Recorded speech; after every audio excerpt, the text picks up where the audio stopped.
O Senhor esteja convosco. Está no meio de nós. Proclamação do Evangelho de Jesus Cristo segundo Mateus. Glória a vós, Senhor. Naquele tempo, Jesus foi à região de Cesareia de Filipe e ali perguntou a seus discípulos: Quem dizem os homens ser o Filho do Homem? Eles responderam: Alguns dizem que é João Batista, outros que é Elias, outros ainda que é Jeremias ou algum dos profetas. Então Jesus lhes perguntou: E vós, quem dizeis que eu sou? Simão Pedro respondeu: Tu és o Messias, o Filho do Deus vivo. Respondendo, Jesus lhe disse: Feliz és tu, Simão, filho de Jonas, porque não foi um ser humano que te revelou isso, mas o meu Pai que está no céu.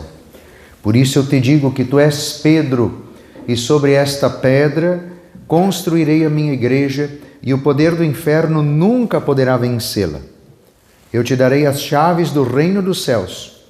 Tudo que tu ligares na terra será ligado nos céus, e tudo que tu desligares na terra será desligado nos céus. Palavra da salvação. Que as palavras do Santo Evangelho perdoem os nossos pecados. Amém.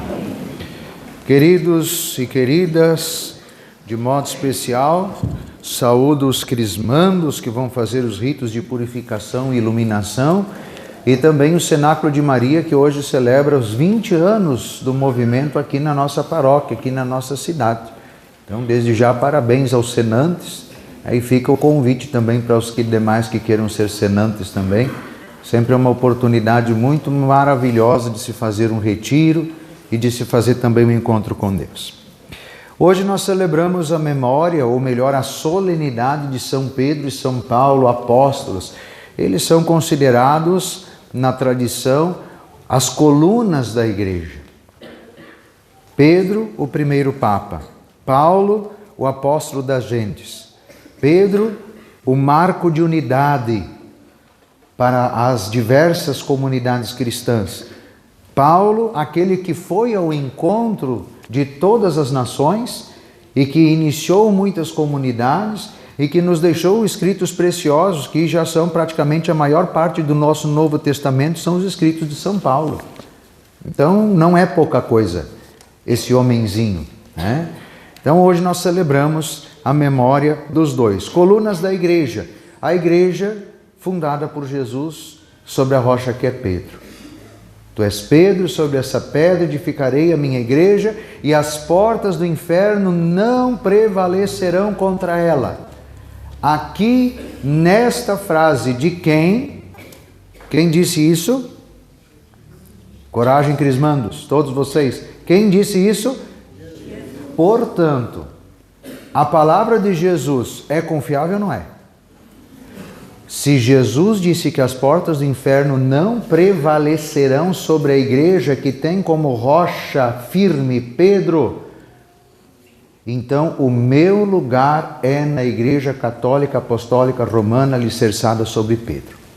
Não me interessa o que aconteça, não interessa os problemas que tem, não me interessa os problemas que já possam ter tido ou que tenham na igreja e que ainda vão ter, porque a igreja é feita de seres humanos e, como eu falei para vocês há poucos dias atrás, cheia de pecadores, porque a igreja foi feita para os pecadores. Então, se nós estamos aqui é porque somos pecadores, boa coisa não somos, senão a gente já estaria no céu, não estaria aqui.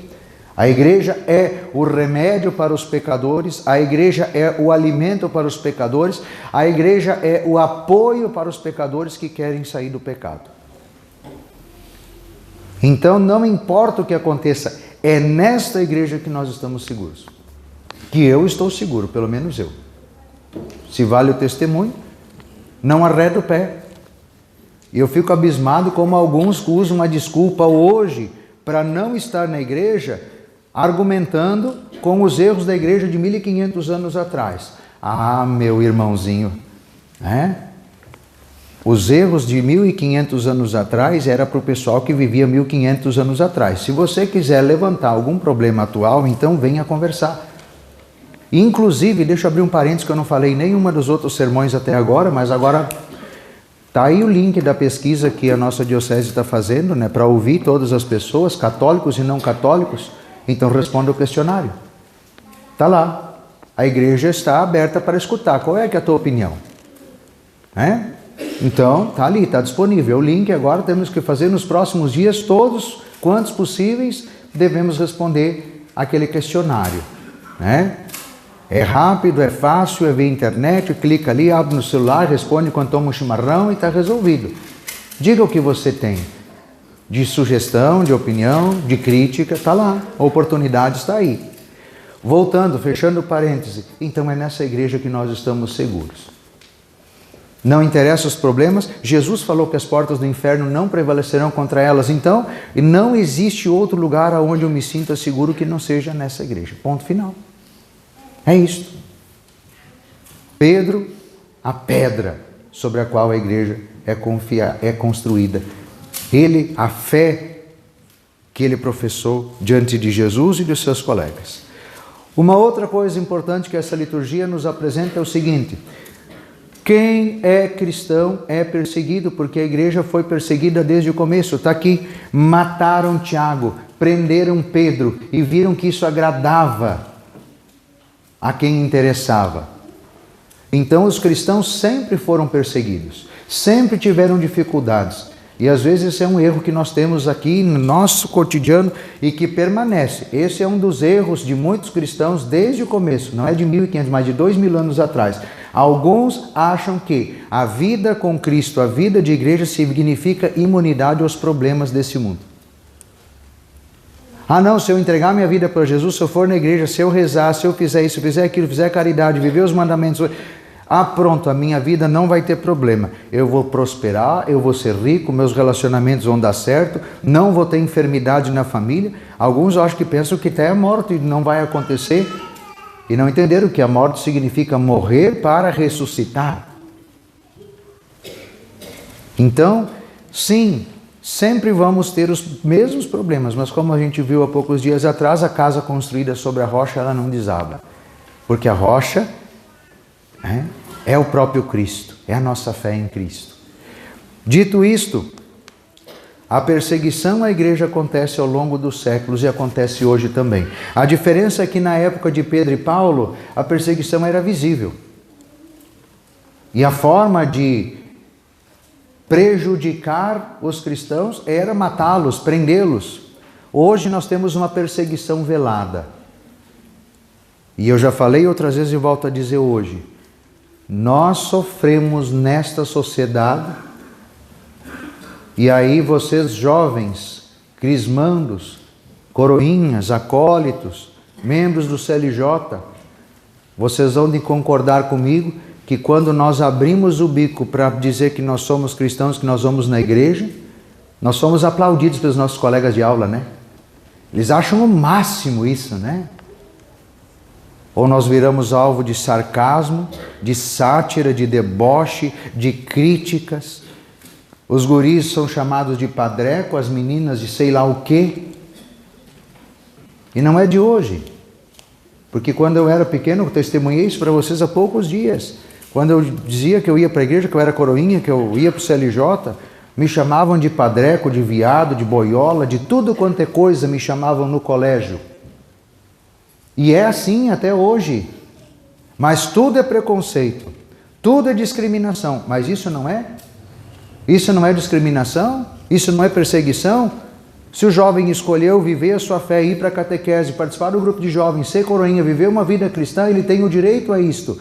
Mas não, tudo parece que é perseguição, menos para nós. Nós cristãos podemos ser questionados, batidos, satirizados, virar chacota de todo mundo e não tem problema nenhum.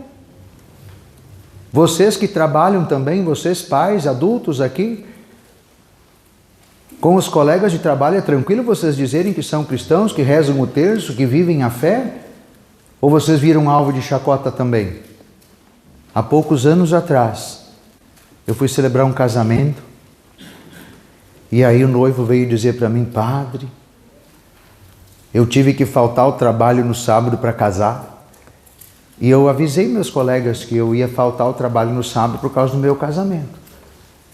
Eu não vou dizer para vocês o que disseram para ele, porque ele ia celebrar o sacramento do matrimônio na igreja.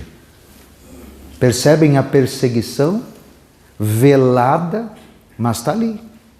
E quantos jovens e quantas crianças às vezes deixam de participar da igreja ou não perseveram, por quê? Por causa dessa perseguição.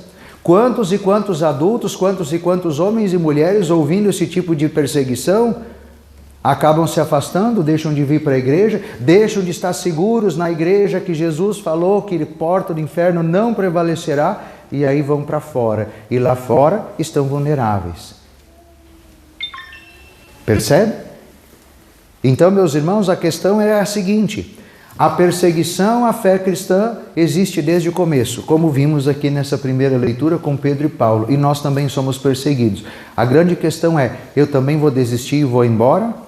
Ou vou abandonar a fé por causa da perseguição? Ou como Pedro e Paulo, vou ser capaz de fato dar a vida e permanecer na igreja, porque sei que ela não sucumbirá mesmo apesar de toda a perseguição que sofre?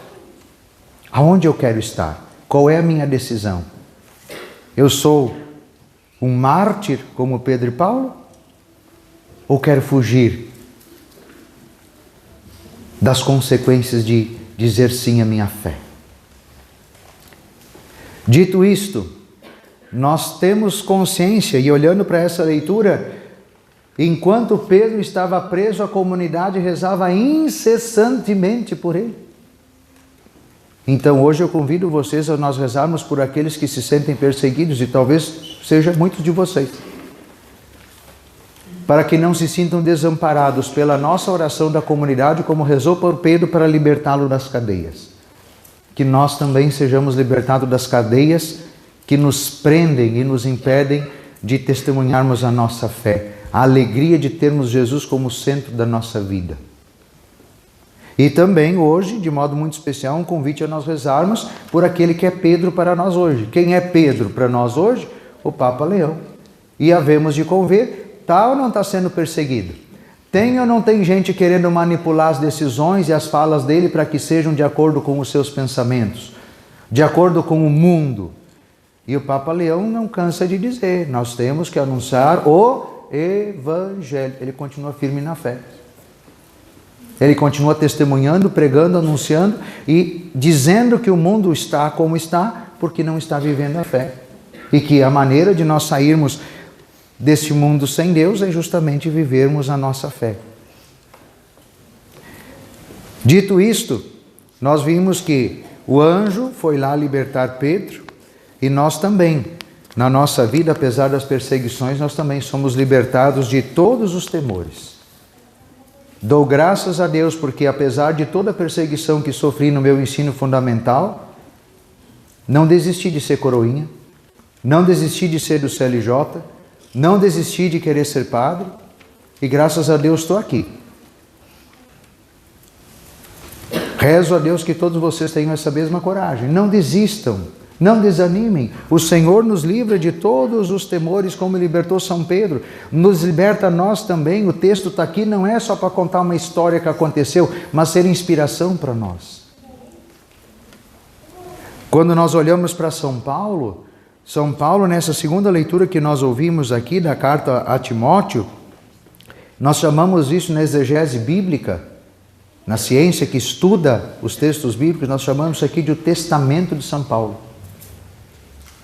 Porque São Paulo está falando para Timóteo, quanto a mim eu já estou para ser derramado em sacrifício. Aproxima-se o momento da minha partida. Combati o bom combate, completei a corrida, guardei a fé. Deus nos dê a graça de chegar no momento da nossa morte, da nossa partida desse mundo, nós podermos chegar e dizer como São Paulo, combati o bom combate, briguei pela minha fé, completei a corrida, o que eu tinha que fazer na minha vida, tudo o que eu tinha que fazer até hoje eu fiz. E a minha fé foi preservada. Apesar da perseguição, apesar dos sarcasmos, apesar das contrariedades, apesar dos problemas, apesar das enfermidades, apesar das perdas, apesar dos erros, guardei a minha fé. Que morte tranquila, que morte serena, que morte maravilhosa que nos introduz no céu com uma serenidade de saber que perseveramos apesar das contrariedades.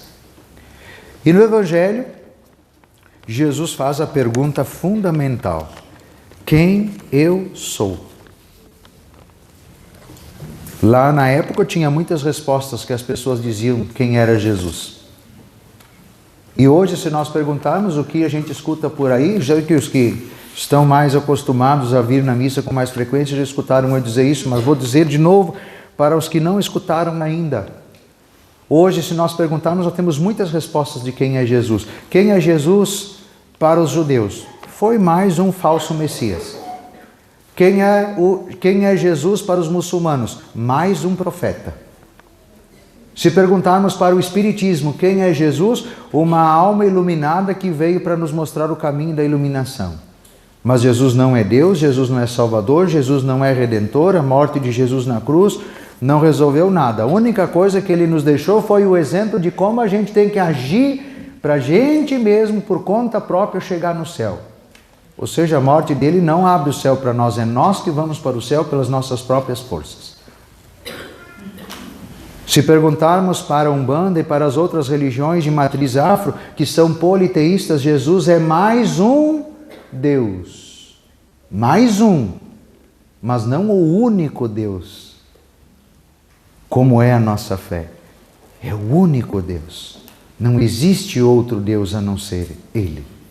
Só existe um Deus, e esse Deus é nosso Senhor Jesus Cristo. Então, se nós perguntarmos para alguém que acredita e entende a religião, por exemplo, da astrologia, que escreve o horóscopo, quem é Jesus? Um cidadão que, se tivesse olhado para a posição dos astros no céu, naquela quinta-feira santa, não teria ido para o Jardim das Oliveiras depois da janta. E aí, possivelmente, não teria sido preso e morto no dia seguinte. Mas ele é Deus? Não, não é Deus.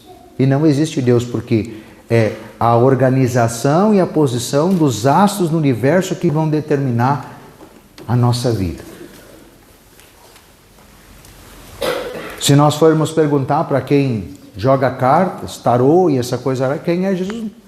É mais uma pessoa. Quem é Jesus para nós? Quem é Jesus para a igreja? É a resposta de Pedro. Só que a pergunta fundamental é essa: quem é Jesus para ti? Quem é Jesus para mim? Eu preciso dar essa resposta. E por isso eu convido vocês, meus irmãos, minhas irmãs, pais, mães, padrinhos, comunidade reunida, crismandos, coroinhas, acólitos, senantes. Quem é Jesus para mim?